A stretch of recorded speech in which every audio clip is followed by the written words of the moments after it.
அனைவருக்கும் வணக்கம். இப்போ நம்ம என்ன பார்க்க போகிறோம் அப்படின்னா, இப்போது நம்ம குரூப் 4 எக்ஸாம்ஸ்க்கு வந்துட்டு நிறைய பேர் ப்ரிப்பேர் ஆகி கொண்டு இருக்கீங்க. பட் இப்போ புதுசாக பிகினர்ஸ்லாம் இருப்பீங்க. ஸோ அவங்களுக்கு தெரியாது நம்ம என்ன படிக்கலாம், எப்படி படிக்க போகிறோம், என்னென்னலாம் படிக்கணும், ஸோ எதுவுமே தெரியாது. அவங்க எல்லாருக்கும் வந்துட்டு என்ன படிக்கலாம், எப்படி படித்தா அதில் நிறையா ஸ்கோர் எடுக்கலாம் அப்படின்றத வந்துட்டு நம்ம இதில் பார்க்கலாம். ஸோ உங்களுக்கு இந்த வீடியோ ரொம்ப யூஸ்ஃபுல்லாக இருக்கும். ஸோ ஸ்கிப் பண்ணாமல் லாஸ்ட் வரைக்கும் பாருங்கள்.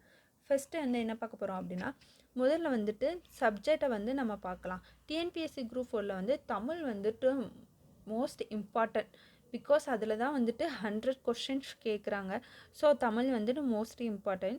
அதனால் வந்துட்டு 6ஆம் வகுப்புலேருந்து 10ஆம் வகுப்பு வரை வந்து தமிழ் புத்தகங்களை வந்து கண்டிப்பாக படிக்கணும். அதுலேருந்து கண்டிப்பாக கொஷின்ஸ் நிறையா வரும்.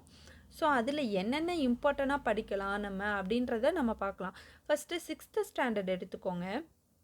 அதில் என்னென்ன படிக்கலாம் அப்படின்னா, ஒவ்வொரு பாடத்தையும் ரொம்ப டீப்பாக போய் படிக்கணும்னு அவசியம் இல்லை. அந்த பாடத்தோட கருத்தை மட்டும் நம்ம நல்லா தெளிவாக புரிஞ்சு அதை புரிஞ்சுக்கிட்டாலே போதும், நிறையா கொஷின்ஸ் அட்டன் பண்ணிடலாம். வாங்க இப்போ போய் பார்க்கலாம். ஃபஸ்ட்டு என்ன அப்படின்னா, இலக்கணம், எழுத்து பயிற்சி.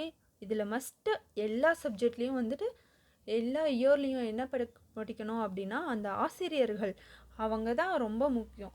இப்போ நீங்கள் வந்துட்டு பாரதியார்னு எடுத்துக்கோங்க.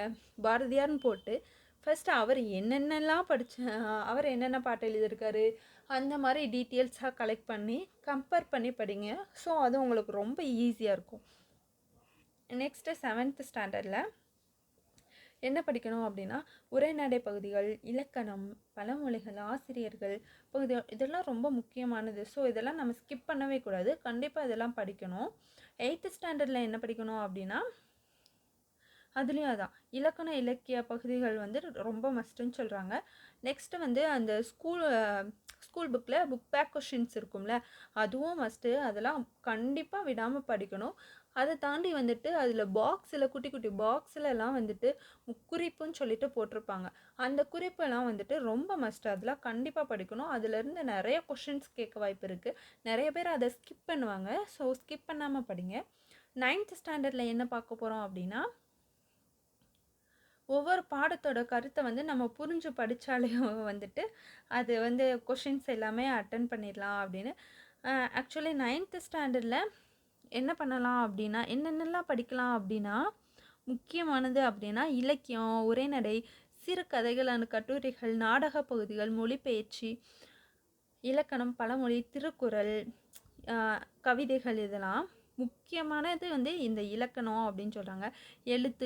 எழுத்துக்கள், உயிர் எழுத்துக்கள், மெய்யெழுத்துக்கள், உயிர்மெய் எழுத்துக்கள், ஆயுத எழுத்துக்கள், அப்புறம் சொல் வகைகள், சொல் உருவாக்கம், பெயர் சொல், வினைச்சொல், உரிச்சொல், இடைச்சொல், அப்புறம் தொகைச்சொல், அப்புறம் வாக்கிய வகைகள், உரையாடல், புணர்ச்சியினர், இதெல்லாம் ரொம்ப மஸ்ட்டு. நம்ம இது எல்லாமே படித்தா வந்துட்டு நல்ல மார்க் எடுக்கலாம். ஸோ 10th ஸ்டாண்டர்ட்லேயும் அதே மாதிரி தான். ஆசிரியர், இலக்கணம், இலக்கியம் இதில் ரொம்ப மஸ்ட்டு. உரைநடை போன்றவை எல்லாமே மஸ்ட், ரொம்ப இம்பார்ட்டன்ட்டு. நம்ம புக் பேக் கொஷின்ஸு படிக்கணும். நான் சொன்னதை நீங்கள் மறந்துடாதீங்க. அந்த சைடில் பாக்ஸில் இருக்கிற குறிப்புன்னு போட்டிருப்பாங்க குட்டியாக, அது வேண்டாம் நிறைய பேர் ஸ்கிப் பண்ணுவாங்க. ஸோ அதெல்லாம் மஸ்ட்டு. அதில் இருந்தெல்லாம் நிறைய கொஷின்ஸ் வந்திருக்கு. இப்போ ஒரு ஆசிரியர் படித்தீங்கன்னா அந்த ஆசிரியர் வந்து நூல்கள், அவரோட இயற்பெயர் எல்லாமே சேர்ந்து படிங்க, கம்பேர் பண்ணி படிங்க. ஸோ அப்போனா நீங்கள் வந்துட்டு இந்த தமிழ் எக்ஸாமில் வந்துட்டு நீங்கள் குரூப் 4ல் நல்ல மதிப்பெண் எடுக்க வாய்ப்பு இருக்குது. ஸோ அதனால் இந்த வீடியோவை நீங்கள் ஸ்கிப் பண்ணாமல் பாருங்கள்.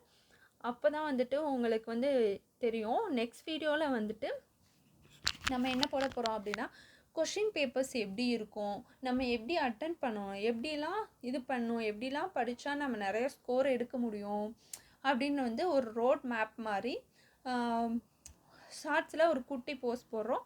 அதையும் பாருங்கள். அந்த ரோட் மேப் பார்த்து படிங்க. எந்தெந்த டைமில் படிக்கணும், என்னென்ன படிக்கணும் எல்லாமே போடுறோம், படிங்க. இந்த வீடியோ உங்களுக்கு ரொம்ப யூஸ்ஃபுல்லாக இருக்கும்னு நினைக்கிறேன். ஸோ லைக் பண்ணுங்கள், ஷேர் பண்ணுங்கள், சப்ஸ்கிரைப் பண்ணுங்கள். தேங்க்யூ.